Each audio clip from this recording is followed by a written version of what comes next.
sobre a dupla natureza do Senhor e a sua profecia. Então eu preciso que você vá comigo e deixe marcados Gênesis nos seus capítulos 1 e 2 e também João, especialmente no seu capítulo 1. Já deixa marcado um texto e outro, porque assim a gente vai para lá e vem para cá com agilidade. Gênesis 1, 3.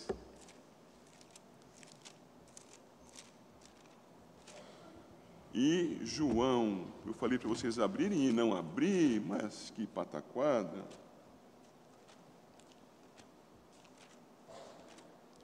Pronto, aqui está. Gênesis 1, 3. Disse Deus: haja luz e houve luz. Disse Deus no contexto da criação, certo? Deixe marcado aí, vá para João 1, 3. Falando do verbo, o texto nos diz: todas as coisas foram feitas por intermédio dele, e sem ele, nada do que foi feito se fez. Compreendem a relação? Haja luz. Nada foi feito sem o verbo de Deus. Ali apresentado de uma maneira componente, digamos assim, uma característica do ato criador de Deus em Gênesis, e aqui em João, identificando não mais como uma característica, mas como uma pessoa, porque o verbo era no princípio, estava com Deus, e o verbo era divino, nosso Deus. Então a voz criadora, lá em Gênesis 1:3, temos a primeira profecia quanto ao Messias e a sua dupla natureza. Seguimos e vemos que ele fez e se fez. Fez e se fez? O que você quer dizer com isso, pastor? Aquilo que já falei para vocês várias vezes, mas digo novamente agora. Verso 1, 27 de Gênesis. Gênesis 1, 27, onde lemos: criou Deus, pois, o homem à sua imagem, a imagem de Deus o criou, homem e mulher o criou. E tem sido dito aqui já por muitas vezes que nós não somos a imagem e semelhança espiritual de Deus apenas. Isto é, nós não temos competências espirituais apenas. Nós temos outras competências que são bem visíveis e sensíveis, não é, irmãos? Físicas. O Deus eterno, Pai, Filho e Espírito Santo, não é corpo. Mas o Filho assumiu para si corpo, uma segunda natureza. Então nós somos feitos à sua imagem e semelhança no sentido também físico. Por quê? Porque ele é antes de toda a criação. Eu não coloquei ali Colossenses capítulo 1, verso 16, mas poderia ter colocado. Verso 15 também, inclusive, mas colocamos João 1,14. Porque se nós temos a nós feitos à sua imagem e semelhança, nós temos que ele assumiu para si mesmo historicamente a semelhança humana. E João 1,14 diz: e o verbo se fez carne e habitou entre nós, cheio de graça e de verdade, e vimos a sua glória, glória como do unigênito do Pai. Temos estudado João às quartas-feiras com os que se interessam, é aberto a todos, tanto presencialmente quanto nos estudos online. Mas o ponto aqui é, ele encarnou e foi mediador da criação. Sim, ele se fez homem para que a criação fosse feita a seu comando, sob o seu poder, o verbo, haja luz, o verbo, sem o qual nada do que foi feito se fez. E o verbo que estava lá, eu denomino prototipicamente, aquele de quem somos imagem, tanto no nosso entendimento, no nosso espírito, no nosso corpo, em cada característica que temos, e apesar do pecado ainda preservamos essa imagem, porque Ele fez assim. Ele se fez, historicamente, também encarnado, o protótipo e o Jesus histórico. O mesmo Deus na sua encarnação. Temos aí a segunda menção profética da dupla natureza do nosso Senhor. Me faço entender, queridos irmãos? Uma terceira característica, lá em Gênesis 3:8, no contexto da queda. Gênesis 3:8. Eu estimulo você a procurar na Bíblia os textos, tá bem? Não use o seu celular nessa hora. Vá ao texto bíblico. É melhor para você memorizar, tá? Em Gênesis 3:8, após a queda, verso 7, temos: quando ouviram a voz do Senhor Deus, que andava no jardim pela viração do dia, esconderam-se da presença do Senhor Deus, o homem e sua mulher, por entre as árvores do jardim. O que está dizendo aqui?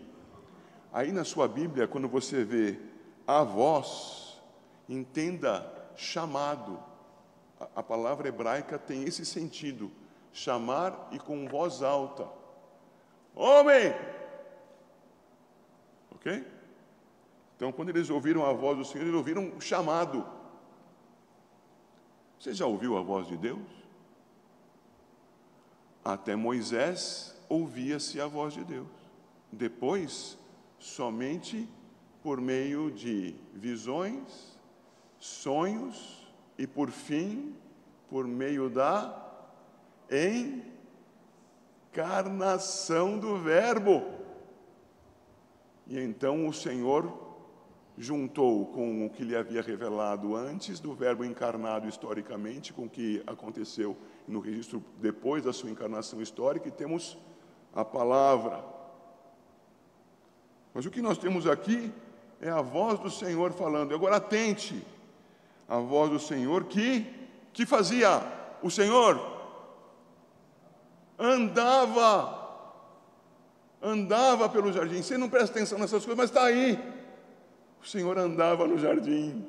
Como Ele poderia andar no jardim? Encarnação prototípica. Nosso Senhor, Deus o Filho encarnado. E Ele então, se esconderam de quem? Da presença daquele que andava e chamava. E o nome dele é, olha o verso 8. Senhor, Yahvé, é o nosso Deus que se expressou. Agora que você me ouviu falando sobre isso, veja, por favor, João 1,18.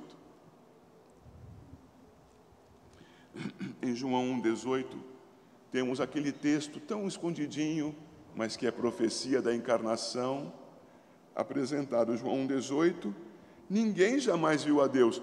Nem Adão. Que Deus é mencionado aqui? O Deus na sua condição espiritual, na sua condição não encarnada, na sua condição, conforme está no verso 1 de João. No princípio era o Verbo estava com Deus. Essa é a menção, então, das pessoas divinas.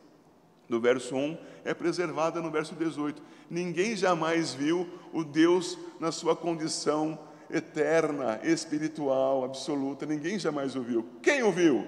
Ou como o viu? O Deus unigênito, que está no seio do Pai, é quem o revelou. A quem Adão viu?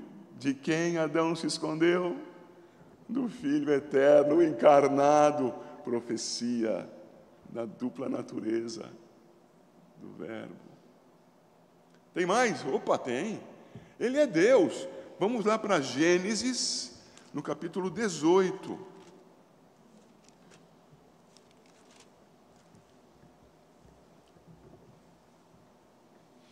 Gênesis 18, versos 1 e 2. Já chegaram lá? Gênesis 18, 1 e 2. Apareceu, quem apareceu? o Senhor a Abraão nos carvalhais de Manre, quando ele estava sentado à entrada da tenda, no maior calor do dia. Levantou ele os olhos, olhou, e eis 3 homens. Calma, não se iludem, embora alguns pensem diferente, é pensamento comum dos reformados, que esses 3 homens não são as 3 pessoas divinas encarnadas, ok? Já vamos esclarecer isso com o verso 22. Mas eu prossigo.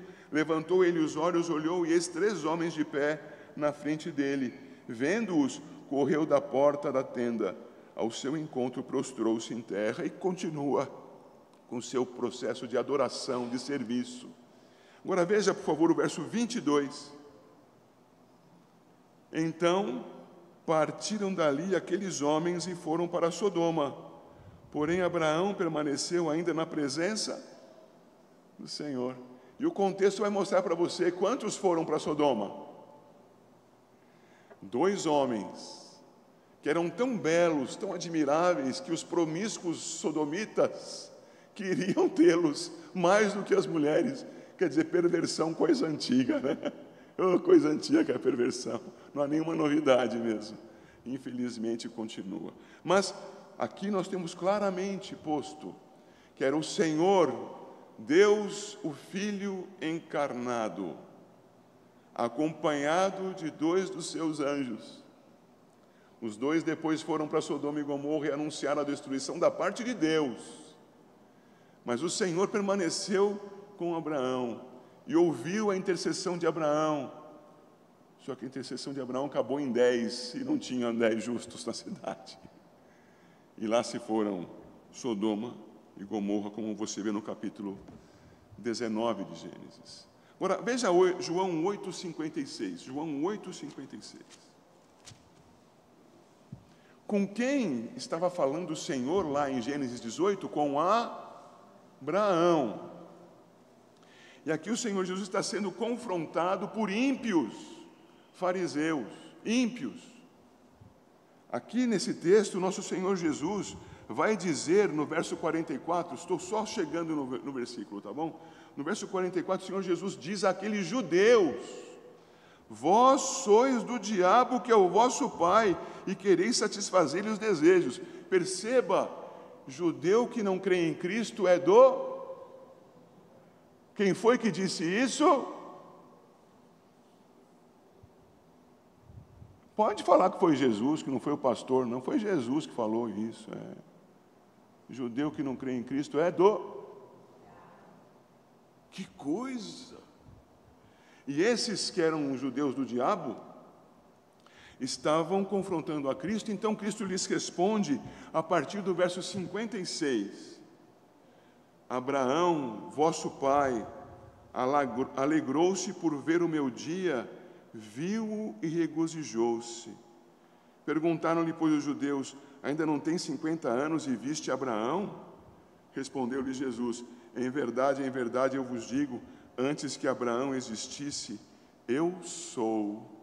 E os judeus entenderam o que ele estava dizendo, porque veja o verso 59, então pegaram em pedras para atirarem nele, mas Jesus se ocultou e saiu do templo. Sabe por que pegaram em pedras para atirarem nele? Porque entenderam que ele blasfemava por fazer a si mesmo igual a Deus, que é o que você vai ver referido em João 10, a partir do verso 30. Querem matá-lo porque ele faça igual a Deus. Ele é Deus encarnado. Então ele é Deus. Deus que se mostrou a Abraão e que disse isso aos filhos do diabo. E ele se fez homem. Em Isaías, não é mais Gênesis, queridos, Isaías 61. Pode deixar Gênesis agora sem marcação e ir para Isaías 61. E eu coloquei a referência de Lucas 4 ali, apenas para você saber que o Senhor Jesus disse que essa escritura estava cumprida quando ele leu a palavra na sinagoga em Nazaré. Ele disse: hoje se cumpriu essa profecia. O Senhor Jesus, Deus encarnado. E o que ele disse? Isaías 61, de 1 a 3.